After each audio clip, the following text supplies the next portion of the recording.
சிம்ம ராசி அன்பர்களுக்கான புத்தாண்டு ராசி பலன்கள் எப்படி இருக்குது அப்படிங்கிறத பார்க்கலாம். 2026ஆம் ஆண்டு உங்களுக்கு மிக அற்புதமான ஒரு நல்ல வருடமாக அமையும் அப்படிங்கிறதுல தான் அனைவருக்கும் புத்தாண்டு நல்வாழ்த்துக்கள். இந்த வருடம் நீங்கள் நினைத்தது நிறைவேறும், சகல செல்வங்களும் சகல வெற்றிகளும் கிடைக்கணும் அப்படின்னு எல்லாம் வல்ல இறைவனை பிரார்த்தித்து கொள்ளலாம்.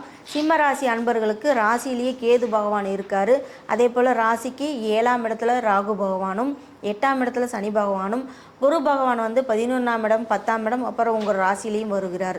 இந்த வருடம் முழுக்க 3 இடங்களில் இருக்கிறார். அப்படிங்கும்போது உங்களுக்கு ஒரு நல்ல பலன்கள், நல்ல ஒரு விஷயங்கள், நல்ல சுபகாரிய நிகழ்ச்சிகள்லாம் நடக்கணும் அப்படின்னா நீங்கள் என்ன பண்ணலாம் அப்படின்னா, இந்த வருடம் முதல் 6 மாதத்தில் உங்களுக்கு குரு பகவானால் நல்ல ஒரு நன்மைகள் தான் கிடைக்கும். ஏன்னா 11ஆம் இடத்துல லாபஸ்தானத்தில் குரு பகவான் இருக்கிறனால நீங்கள் நினைத்தது நிறைவேறணும். உங்களுடைய ராசிக்குரிய வீடு, வண்டி, வாகனம் வகையில் நீங்கள் ஒரு புதிதாக ஒரு முயற்சி செய்கிறீங்க, ஒரு தொழில் முயற்சி, இதெல்லாம் செய்யும்போது கண்டிப்பாக குரு பகவான் உங்களுக்கு ஒரு நல்ல லாபத்தை கொடுப்பாரு அப்படிங்கிறது தான். உங்களுடைய வீடு, விற்காத வீடு, ஒரு வண்டி வகையில் நீங்கள் விற்கக்கூடிய வகையில் அந்த டைமில் இந்த முதல் 6 மாதத்தில் நீங்கள் அந்த வீடு, வண்டி, வாகனம் மூலமாக உங்களுக்கு ஒரு நல்ல தனவரவு ஏற்படும், எதிர்பாராத தனவரவு கிடைக்கும் அப்படிங்கிறதா, நல்ல லாபமும் உண்டாகும்.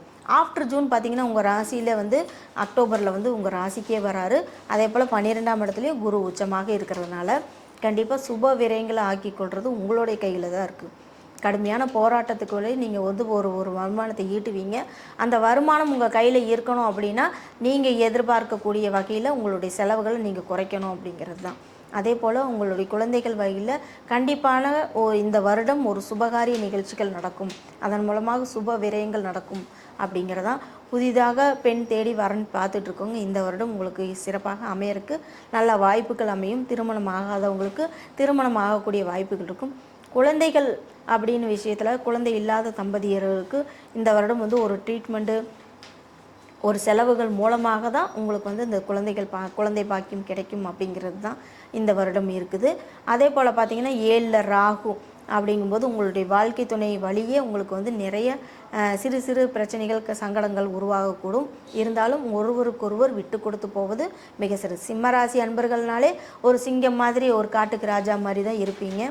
உங்களுடைய வாழ்க்கை துணை வழியில் நீங்கள் சரண்டர் ஆகிறது, ஒருவருக்கொருவர் விட்டு கொடுப்பது, கணவனாக இருந்தால் மனைவியிடமும், மனைவியாக இருந்தால் கணவனிடமும் சரண்டர் அடைஞ்சிட்டா எந்த பிரச்சனையுமே இல்லைங்க. இந்த வருடம் அருமையாக இருக்கும். ஒருவருக்கொருவர் விட்டு கொடுத்து போவது, ஒருவருக்கொருவர் புரிந்து கொள்வது, இந்த குடும்ப பிரச்சனைகள் அப்படிங்கிறது தான் ஒன்று உங்களுக்கு இந்த வருடம் இருக்கும்.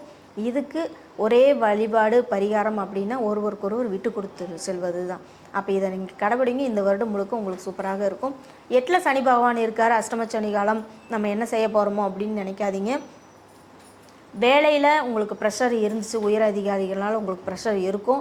அதனால் நீங்கள் வேலையை விட்டு போயிடலாம், புதுசாக வேறு ஒரு வேலை கிடைக்குது அப்படின்னு நினச்சி நீங்கள் இந்த வேலையை விட்டுறாதீங்க. வேலை விட்டுட்டிங்கன்னா அஷ்டம சனி காலத்தில் உங்களுடைய வேலை இழப்பு அப்படிங்கிறது, திரும்ப வேலை கிடைக்கிறது மிக சிறந்த ஒரு அதாவது ஒரு நல்ல வழி இல்லாமல் போயிடும்.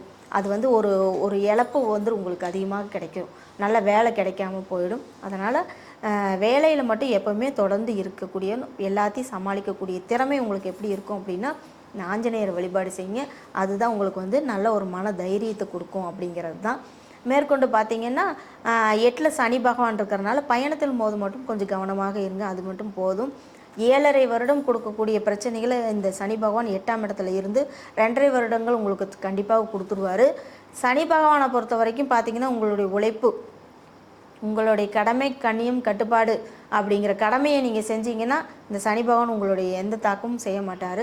உழைப்பு அப்படிங்கிற ஒரு விஷயம் உங்களுக்கு உழைத்து அதனால் கிடக்கக்கூடிய ஒரு சொட்டு வேர்வையை நீங்கள் கொடுத்தீங்கன்னா சனி பகவானோட தாக்கம் உங்களுக்கு கண்டிப்பாக குறையும் அப்படிங்கிறது தான். சனி பகவான் நினச்சி நீங்கள் பயப்பட வேண்டாம். ஆஞ்சநேயரை வழிபாடு செய்யுங்க. இந்த வருடம் முழுமே உங்களுக்கு சூப்பராக இருக்கும். சிம்மராசியில் பார்த்திங்கன்னா மக நட்சத்திரம், ஸ்ரீராம ஜெயம் பட்டாபிஷேக படத்தை நீங்கள் வச்சுக்கலாம். அதன் மூலமாக நீங்கள் இது பண்ணும்போது நல்லாயிருக்கும். அதனால் மக நட்சத்திரத்தில் பிறந்தவங்க, சீதையோட நட்சத்திரத்தில் பிறந்தவங்க, அப்படி இருக்கும்போது ஸ்ரீராம ஜெயம் சொல்லிக்கிட்டே வாங்க. உங்களுக்கு மன தைரியம், மன அமைதி எல்லாமே கிடைக்கும். அதே போல் பூர நட்சத்திரம், ஸ்ரீ ஆண்டாளோட கவசம் தினமும் கேட்கணும். ஆண்டாளோட வழிபாடு, ஸ்ரீவில்லிபுத்தூர் செல்வது மிக சிறந்த ஒரு நல்ல பலனை கொடுக்கும். அதே போல் உத்திர நட்சத்திரம் அப்படிங்கும்போது இப்போ ஐயப்பன் வழிபாடு செய்கிற சீசன் தான். ஐயப்ப வழிபாடு செய்வது மிக சிறந்த பலனை கொடுக்கும். ஐயப்ப பக்தர்களுக்கு நீங்கள் வந்து அவங்க பாத யாத்திரா நடந்து போவாங்க இல்லையா, அவங்களுக்கு வேணுங்கிற ஒரு பாத அபிஷேகம் பண்ணுறது, அவங்களுக்கு பாதத்தை வந்து பாத பூஜை செய்கிறது, அவங்களுக்கு அன்னதானம் கொடுக்கறது, அவங்களுக்கு ஒரு உதவி செய்கிறது, இது எல்லாமே கோயிலுக்கு நீங்கள் சபரிமலை போயிட்டு வர்றது, இது எல்லாமே உங்களுக்கு மிக சிறந்த பலன் கிடைக்கும். உத்திர நட்சத்திரம் சூரியனோட நட்சத்திரம் அப்படிங்கும்போது தினமும் காலையில் சூரிய நமஸ்காரம். இந்த சிம்ம ராசி அன்பர்களே பார்த்திங்கன்னா ஆவணி மாதத்தில் உங்களுக்கு சூரியன் தான் ஆட்சி பெற்று இருக்கக்கூடிய மாதமாக இருக்கும். அதே போல் இந்த வருடமே வந்து சிம்ம ராசி அப்படின்னு சொல்லும்போது தினமும் காலையில் சூரிய உதயத்துக்கு முன்னாடி எழுந்திரிச்சு சூரிய நமஸ்காரம் தினமும் செய்கிறீங்க அப்படின்னாலே உங்களுக்கு இந்த வருடம் முழுக்குமே சூரியனை போட பிரகாசமான வாழ்க்கை இருக்கும் அப்படிங்கிறது தான். வாழ்த்துக்கள். வாழ்க வளமுடன். நன்றி.